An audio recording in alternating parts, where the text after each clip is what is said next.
नमस्कार, तिब्बत टीवी के हिंदी प्रसारण में स्वागत है। तिब्बत टीवी के साप्ताहिक हिंदी समाचार में हम दर्शकों को परम पावन दलाई लामा, वर्तमान तिब्बत के परिस्थिति, निर्वासन में तिब्बत तथा विश्वव्यापी तिब्बती आंदोलन के संदर्भ में जानकारी प्रस्तुत करते हैं। आपके साथ मैं हूं तेंजिन पेलजोर। आगे देखिए इस सप्ताह के प्रमुख समाचार। सिक्योंग पेम्बा त्सिरिंग ने केंद्रीय तिब्बती प्रशासन के मुख्यालय परिसर में नए तिब्बत संग्रहालय का उद्घाटन की। बीजिंग ओलंपिक के उद्घाटन दिवस पर तिब्बतियों तथा तिब्बत समर्थकों द्वारा शांतिपूर्ण प्रदर्शन का आयोजन। सांसद अमरेंद्र धारी सिंह ने भारत सरकार से तिब्बती मुक्ति आंदोलन का समर्थन करने की आग्रह किया। प्रतिनिधि डॉक्टर त्सेवांग ग्याल्पो आर्या ने जापान की संसद को तिब्बत मामले पर प्रस्ताव पारित करने के लिए आभार प्रकट की। तिब्बत कार्यालय के यूरोपीय संघ की अधिकारी रिंगजिन छोटन ने टाउन एडॉप्शन कैंपेन की ऑनलाइन बैठक में भाग ली। भारत तिब्बत समन्वय केंद्र द्वारा उत्तर पूर्व भारत में तिब्बत हिमायत अभियान। अब सुनिए समाचार विस्तार से।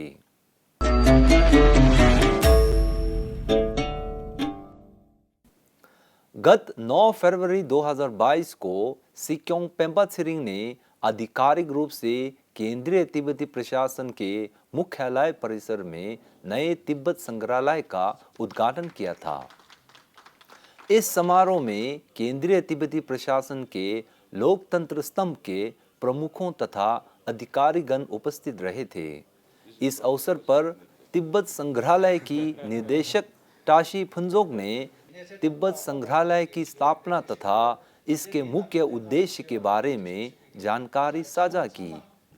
अपने संबोधन में सिक्योंग पेम्बा त्सिरिंग ने तिब्बत के अंदर तथा निर्वासन में रह रहे तिब्बतियों को ये आश्वस्त किया कि परम पावन दलाई लामा जी अच्छे स्वास्थ्य में है।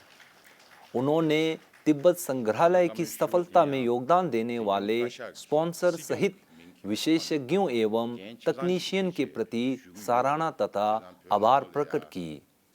साथ ही उन्होंने इस संग्रहालय की सफलतापूर्वक कार्य के लिए पिछले कशाक और पूर्व सिक्योंग लोब्सांग संघे का भी सराहना किया है। DIIR के कालुन नोर्जिन डोल्मा ने ये कहा है कि तिब्बत संग्रहालय तिब्बती राजनीतिक संघर्ष की प्रवेश द्वार तथा तिब्बत की वर्तमान परिस्थितियों को प्रस्तुत करता है। 4 फरवरी 2022 से शुरू हुए बीजिंग ओलंपिक के विरोध में दुनिया भर में रह रहे तिब्बतियों तथा तिब्बत समर्थकों ने ग्लोबल डे ऑफ एक्शन के तहत धरना प्रदर्शन, शांति यात्रा, फिल्म स्क्रीनिंग तथा भूख हड़ताल का आयोजित किया गया था। यह विशाल प्रदर्शन विशेष रूप से चीनी शासन द्वारा तिब्बत तथा अन्य अधिकृत क्षेत्रों के लोगों के प्रति मानव अधिकार हनन किए जाने के लिए किया गया है। इस संदर्भ में न्यूजीलैंड तथा मैक्सिको में रह रहे तिब्बतियों तथा तिब्बत समर्थक समूह ने चीनी दूतावास के सामने शांतिपूर्ण धरना प्रदर्शन का आयोजन किया था। इसी प्रकार ऑस्ट्रेलिया कैनबेरिया के तिब्बत समर्थकों ने चीनी कम्युनिस्ट शासन द्वारा तिब्बतियों, यूगुर, हांगकांग तथा ताइवान के लोगों के प्रति मानव अधिकार अत्याचार करने के लिए चीनी दूतावास के पास विरोध प्रदर्शन किया था। इसके अलावा स्विस तिब्बत समूह ने बीजिंग ओलंपिक के उद्घाटन दिवस पर तिब्बत के पूर्व राजनीतिक बंदी तथा फिल्मकार थुंडुप वांगचेन की documentary film living fear behind का जिनेवा में स्क्रीनिंग किया था।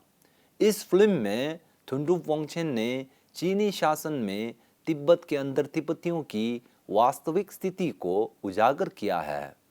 इसी प्रकार अमेरिका के चीन पर कांग्रेस कार्यकारी आयोग ने बीजिंग ओलंपिक के पूर्व संध्या पर एक सुनवाई में अध्यक्ष नैन्सी पेलोसी ने चीनी अधिकारियों द्वारा सन 1995 में अपहरण किए गए तिब्बत के आध्यात्मिक गुरु 11वें पेंशन लामा गेंदिन शुकी नीमा का मुद्दा उठाया है। इसी 3 फरवरी 2022 को राज्यसभा के सत्र में राष्ट्रपति के अभिभाषण पर धन्यवाद प्रस्ताव के दौरान सांसद श्री अमरेंद्र धारी सिंह ने तिब्बत मुद्दा उठाया था। अपने संबोधन में उन्होंने कहा कि भारत को अपने दोस्तों के साथ खड़ा होना सीखना चाहिए। यदि नहीं करते हैं तो हम एक बार फिर तिब्बत के लोगों को नीचा दिखाने की ऐतिहासिक गलतियों को दोहरा रहे हैं। ये दस्तावेज में स्पष्ट है कि तिब्बतियों ने कभी भी चीन के संप्रभुता और आधिपत्य को स्वीकार नहीं किया है। India will have to learn to stand with its friends.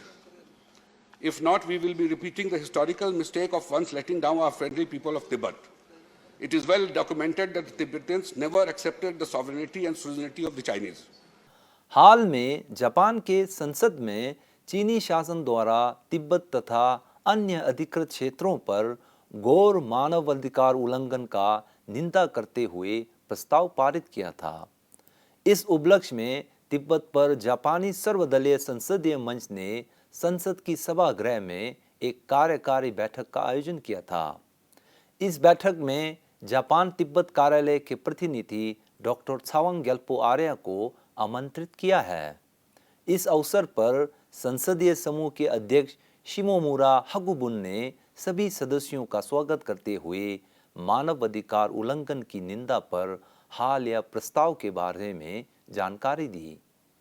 अपने संबोधन में प्रतिनिधि आर्या ने तिब्बतियों तथा अधिकृत क्षेत्रों के लोगों की ओर से जापानी सांसदों का चीन द्वारा मानवाधिकार हनन का निंदा करने के लिए गहरा आभार प्रकट की।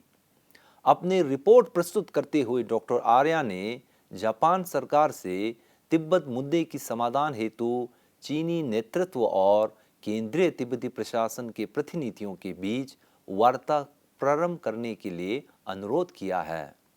साथ ही उन्होंने जापान के सरकार से तिब्बत नीति और समर्थन अधिनियम के समान एक कानून पारित करने की अनुरोध की।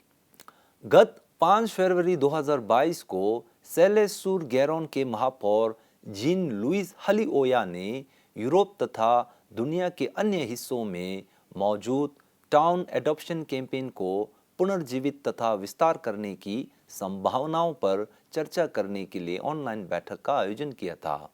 इस बैठक में बेल्जियन तिब्बत कार्यालय के अधिकारी रिंजिन खेंगखांग ने भाग ली थी। टाउन एडॉप्शन कैंपेन को 2010 में लॉन्च किया था, जिसके तहत फ्रेंच समुदाय में पहली बार सेलेसूर गैरोन में तिब्बती गांव ल्हासों को अपनाया गया था। इस अभियान की शुरुआत से 76 से अधिक यूरोपीय समुदाय में तिब्बती गांव और कस्बों को अपनाया गया है। इस अभियान का मुख्य उद्देश्य तिब्बती पहचान और संस्कृति के संरक्षण के लिए समर्थन जुटाना तथा तिब्बत की वास्तविक स्थिति पर अंतर्राष्ट्रीय ध्यान आकर्षित करना है।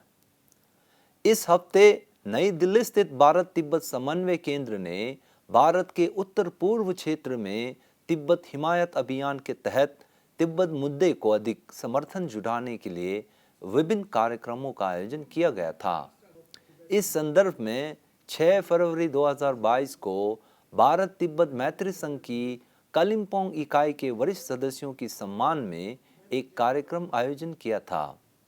अपने संबोधन में भारत तिब्बत समन्वय केंद्र के समन्वयक जिग्मे छिल्ड्रिम ने तिब्बत समर्थकों द्वारा तिब्बत मुद्दे के प्रति योगदान के लिए धन्यवाद प्रकट की है और आने वाले समय में सक्रिय रूप से कार्य करने की अनुरोध किया है।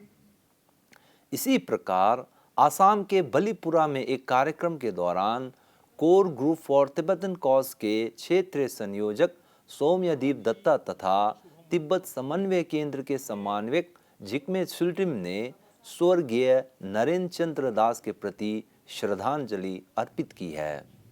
स्वर्गीय नरेंद्र दास वे आखिरी जीवित आसाम राइफल के सदस्य थे जिन्होंने परम पावन दलाई लामा जी को 1959 में अरुणाचल सीमा पर स्वागत किया है। अपने उद्बोधन में श्री सौम्यदीप दत्ता ने तिब्बत मुद्दे के प्रति अधिक जागरूकता बढ़ाने पर बल दिया है। उन्होंने कहा कि भारत का सीमा तिब्बत से जुड़ा है, ना कि चीन से। इसी के साथ आज का खबर यही समाप्त होती है। अगले हफ्ते हम फिर मिलेंगे। मुझे दीजिए आज्ञा। नमस्कार।